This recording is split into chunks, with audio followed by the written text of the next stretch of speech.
मैं कुछ 10 साल का था जब मेरी दादी ने मुझे केसरी नंदन यानी बाल हनुमान और सूर्य देवता की कहानी सुनाई थी। ये वो कहानी है जहाँ बाल हनुमान बड़े भूखे होते हैं जब उनकी नजर पड़ती है आसमान में चमचमा रहे एक सुंदर से गोले पर। अब हनुमान जी तो ठहरे नादान, जिसके कारण उन्हें लगा कि वो कोई पका हुआ फल है, लेकिन वो कोई पका हुआ फल नहीं बल्कि थे साक्षात सूर्य देवता। अब कहानी यहीं खत्म नहीं होती, लेकिन यहाँ तक सुनने के बाद मेरा ध्यान भी सूर्य देवता पर उसी क्यूरियोसिटी के साथ अटक गया था जैसे बाल हनुमान का अटका था। ऑफ कोर्स उन्हें खाने के लिए नहीं, मगर उनके उस रूप को देखने के लिए जिसे देख बाल हनुमान भी मंत्रमुग्ध हो गए थे। लेकिन ऐसा पॉसिबल कैसे था? तब था तो मैं भी बच्चा ही। अब मैं अपनी ये ख्वाहिश उस वक्त तो पूरी नहीं कर पाया, लेकिन शायद आज पूरे 10 साल बाद मुझे अपने इस सवाल का जवाब मिल जाएगा। वो कैसे, वो मैं आपको अभी बताता हूँ, लेकिन वो बताने के पहले मुझे चाहिए होगा इंडिया का एक मैप। और हाँ, ये वही मैप है जो हम स्कूल ले जाना भूल जाते थे और हमें क्लास के बाहर निकाल दिया जाता था, लेकिन इंटरेस्टिंग पार्ट वो नहीं है। इंटरेस्टिंग पार्ट समझने के लिए हमें अभी इस मैप के अंदर देखना होगा। देखो, ये है बैंगलोर जहाँ अभी हम हैं, और ये है दिल्ली जहाँ हमारी फ्लाइट डेस्टिनेशन है, बिल्कुल स्ट्रेट पाथ में। अगर तुमने अपने सोशल स्टडीज के क्लास में थोड़ा ध्यान दिया होगा तो तुम्हें पता होगा कि this is north, this is east and this is west. And हमारे ज्योग्राफी एंड फ्लाइट रूट के अकॉर्डिंग सनराइज होगा ईस्ट से एंड सनसेट होगा वेस्ट से। यानी कि अगर हम फ्लाइट किसी ऐसे टाइम पे पकड़े जब सनराइज होने में कुछ 2 घंटे बचे हो, देन हम अपने गोल को अचीव कर पाएंगे। और अगर ऐसा नहीं हुआ तो मेरा सपना सपना ही रह जाएगा। अभी एक्सपोजर मिलने के बाद मैं लग जाता हूँ फ्लाइट ढूंढने, एंड किस्मत से मुझे सुबह 4 बजे की फ्लाइट मिल भी जाती है। अब ये फ्लाइट मुझे दिल्ली पहुंचाएगी कुछ 6:30 या 7 बजे। इस दौरान हम पूरे 2 घंटों के आसपास आसमान में रहेंगे, एंड अगर ऊपर वाले ने चाहा तो शायद we will be able to see the most beautiful and magical sunrise. And मैंने अभी तक कोई पैकिंग नहीं की है, so we are already failing on our first factor, क्योंकि मैं बैंगलोर में रहता हूँ। And man, I'm telling you, this city has the most peaceful traffic you have ever seen. That was a joke, but to be honest, we need to pack and leave because we cannot afford to lose our flight.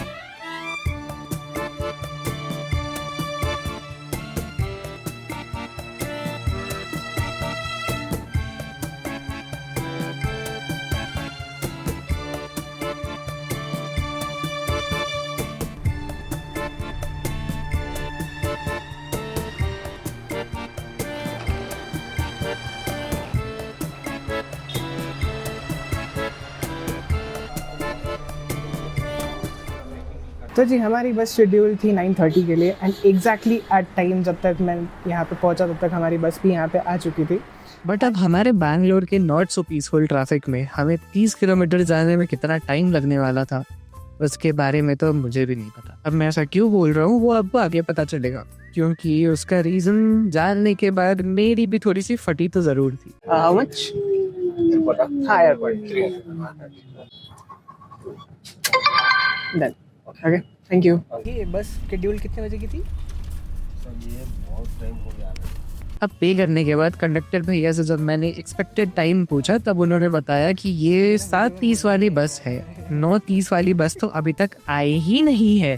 भाई साहब, ये सुनने के बाद मेरे दिमाग में बस एक ही चीज चल रही थी कि मैं आज एयरपोर्ट टाइम पे पहुंच भी पाऊंगा या नहीं। अब डरते डरते एट द एंड हमारी बस 9:45 पे निकल पड़ती है, एंड मैं भी हमारे not so peaceful Bangalore traffic में थोड़े पीसफुल गाने लगा के रिलैक्स करता, लेकिन मन ही मन ये भी प्रार्थना कर रहा होता कि बस से ये ट्रिप किसी भी रीजन से स्पॉइल ना हो जाए। एंड यू नो व्हाट, शायद भगवान ने मेरी सुन ली।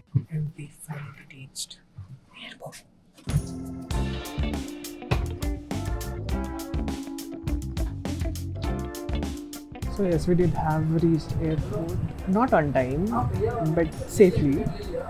We reached exactly at 11:45 p.m. and we have left at around 9:45.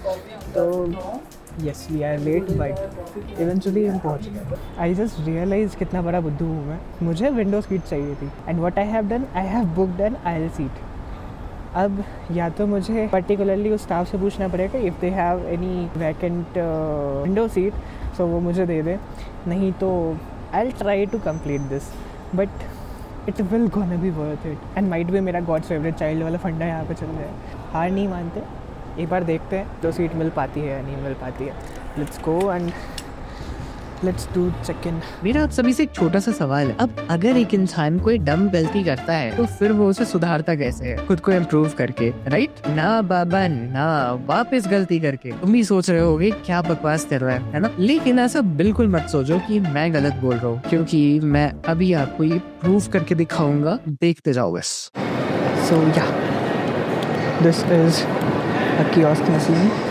यहाँ पे ना हमें अपना खुद का QR कोड एंड ऑल डालना पड़ता है। यहाँ पे जस्ट हमें अपना बार कोड स्कैन करना है, the barcode which I got in Digi Yatra app. It's that simple actually. Firstly I have to click here. Actually नहीं हो रहा। ओके ठीक है, मैनुअली PNR डाल के देखते हैं। ओह शिट, ओके ये इंडिगो का है, my bad. In kiosk machines पे हम आकाशा के QR कोड स्कैन नहीं कर सकते हैं इन जनरल। सो मुझे मैनुअली काउंटर पे जा कर के उनसे पूछना पड़ेगा कि if there is any seats available और नॉट। मेरे को ना इतना ज़्यादा डम फील हो रहा है अभी। ये इंडिगो की लाइन थी और मैं आकाशा का समझ के घुस गया, क्योंकि मुझे लग रहा था कि 70 यहाँ से स्टार्ट हो रहा है एंड 70 नहीं, ये 70 के पहले की लाइन थी। एक्चुअली 70 की लाइन या फिर 70 के काउंटर्स उसके बाद है, जो कि यहाँ से स्टार्ट हो रहा है। सो यार मेरे को बहुत डम फील हो रहा है। तुमसे ना हो पाएगा। जो हरकतें मैंने थोड़ी देर पहले करी है ना, उसको मद्देनजर रखते हुए आई डिसाइडेड कि एक जगह बैठ जाता हूँ। ऑल्सो अभी चिक इन स्टार्ट होने में टाइम था। अब थोड़ी सी वेट करने की एक्टिंग के बाद फाइनली टाइम आ गया था चिक इन स्टार्ट होने का।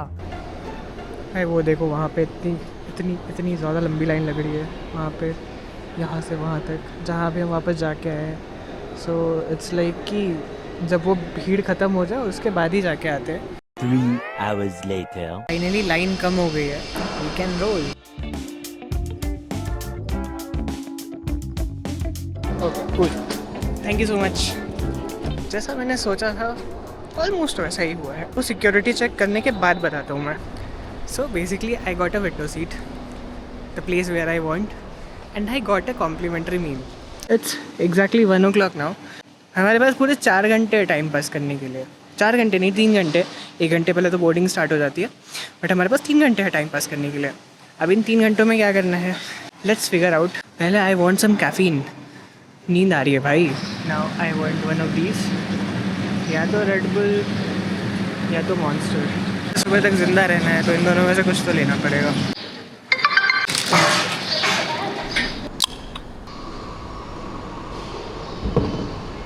लेकिन अभी फ्लाइट बोर्ड करने में बचे थे पूरे 2 घंटे एंड इस पॉइंट ऑफ टाइम तक भाई मेरे को बहुत गंदा बोर हो रहा है। मेरे को इतनी जल्दी नहीं आना चाहिए था।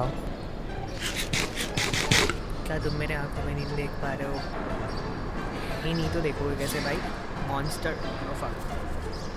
मॉन्स्टर। बहुत मनुष्य लग रहे हो, मत करो, रहने दो। अब जैसे तैसे टाइम पास करने के बाद और थोड़ा काम करने की एक्टिंग के बाद मुझे पता चलता है कि हमारी बोर्डिंग स्टार्ट हो चुकी है एंड वो भी बिल्कुल टाइम पे। मेरा 10 साल पहले देखा हुआ वो सपना आज सच होने वाला था and finally I am going to witness the most beautiful sunrise from 30,000 feet, जिसे दुनिया के कुछ गिने चुने लोगों ने ही एक्सपीरियंस किया है। This creates more space for everyone's back. Thank you.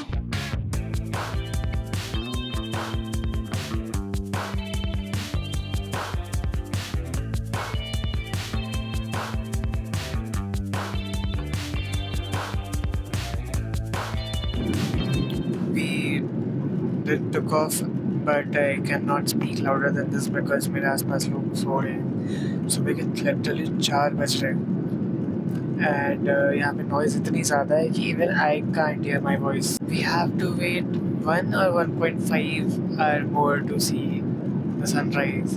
जिसके लिए actually we are here and it gonna be mesmerizing, I'm promising you.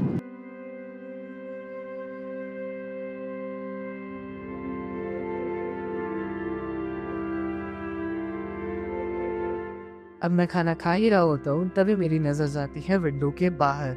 I am not even kidding, मेरा मन ही नहीं हो रहा था वहां से नजर हटाने का। But I was feeling cold and I was awake and exhausted for too long, जिसके कारण मेरी आँख लग जाती है इवन दो मैं सोना नहीं चाहता था।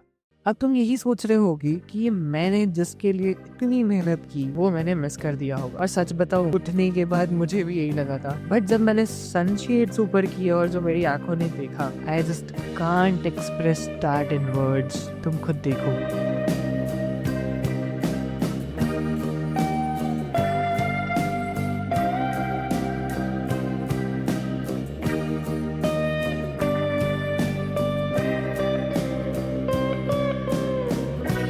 अब जैसे जैसे हम दिल्ली की तरफ डिसेंड कर रहे थे, मेरे मन में एक बड़ी अजीब सी शांति छा रही थी। ऐसी शांति जिसे जाहिर करने के लिए शायद शब्द बने ही नहीं।